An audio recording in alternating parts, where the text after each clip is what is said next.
أعوذ بالله من الشيطان الرجيم. بسم الله الرحمن الرحيم. لا أقسم بيوم القيامة ولا أقسم بالنفس اللوامة. أيحسب الإنسان أن لن نجمع عظامه بلى قادرين على أن نسوي بنانه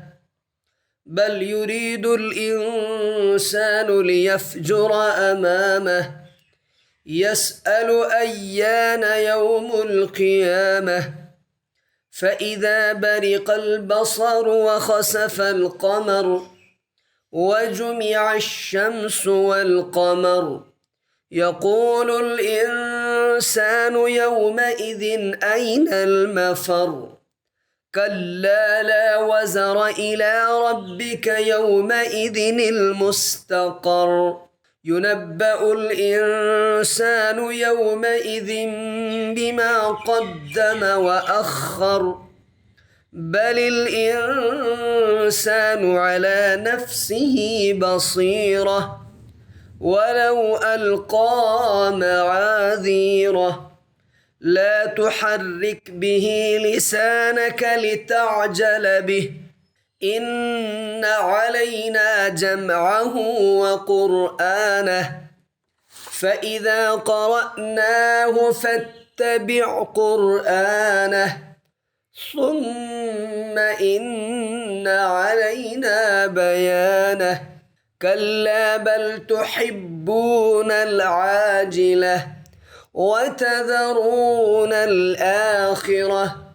وجوه يومئذ ناظرة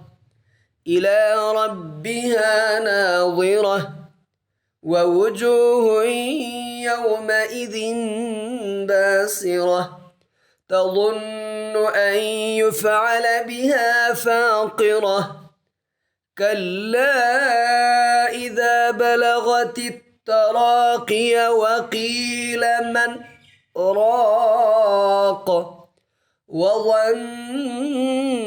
أنه الفراق